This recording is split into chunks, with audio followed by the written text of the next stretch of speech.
Bonjour tout le monde, aujourd'hui je vais vous parler de la pliométrie.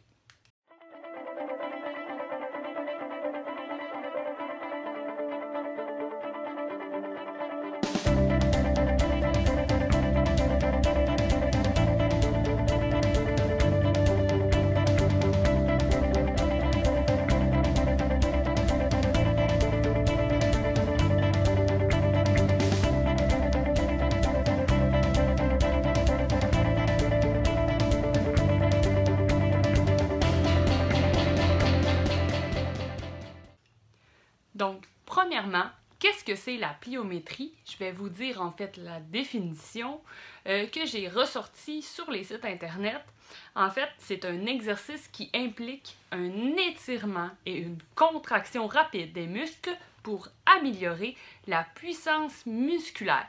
Vise à entraîner la puissance musculaire en imposant aux muscles de se contracter très fort pendant un court moment.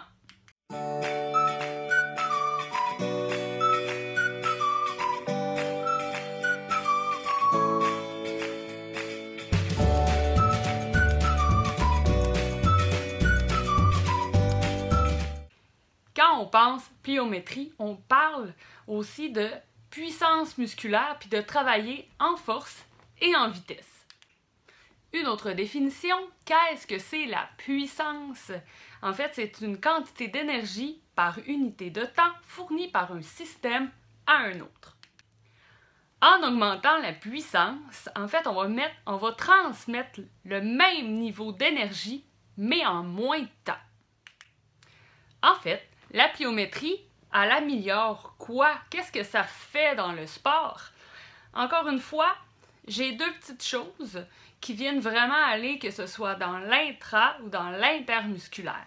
Quand on parle de l'intra, en fait, ça va venir améliorer la coordination intramusculaire. Donc, à l'intérieur du même muscle, les fibres deviennent mieux coordonnées.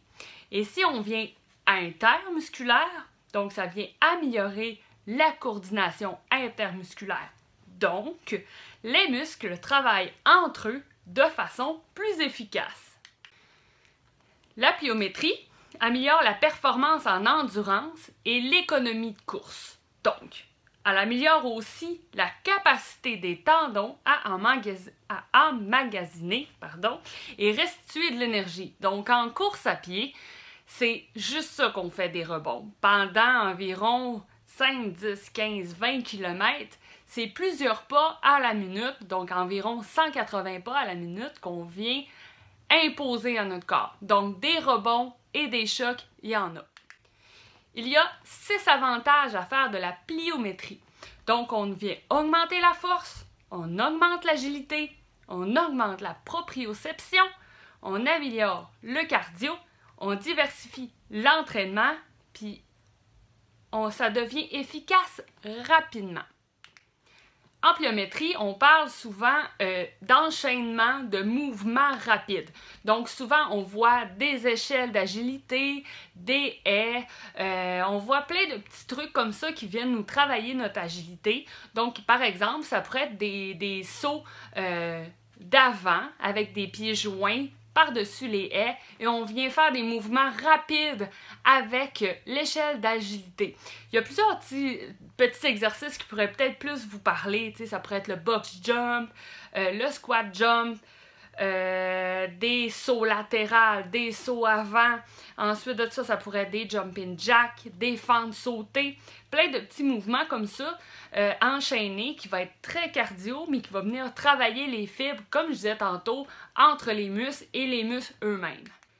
Souvent, quand on pense plio, on pense à des sports, des fois qui sont plus en agilité, rapidité. Je parle du hockey, le football, le basket, le badminton. Mais souvent, si je vous dis CrossFit, donc souvent c'est des mouvements, il va y avoir de l'haltérophilie, de l'agilité, comme exemple le box jump, puis il va y avoir des mouvements aussi de gymnastique. Donc c'est l'exercice sur lequel que moi je pense pliométrie, mais eux c'est dans leur entraînement quotidien qu'ils viennent pratiquer la pliométrie avec plein d'autres exercices. C'est bien le fun! Là, je vous ai donné plein de caractéristiques, de mouvements, plein en fait de blabla descriptif de qu'est-ce que c'est la pliométrie. Sauf que ce qui est intéressant, les prochaines vidéos, sera par la suite peut-être plus visuel pour les gens comme moi, que quand on comprend un petit peu moins au niveau vocal, ben avec le visuel, ça va vous permettre de visualiser qu'est-ce que la pliométrie. Et dans la course, je vous dirais que ça fait... je fais de la pliométrie une fois par semaine. J'ai fait mon premier plan de 6 semaines, puis je vous dirais qu'à toutes les semaines, que ce soit en plio ou en muscu, je vois toujours une amélioration. Je vois jamais une dégradation ou un maintien.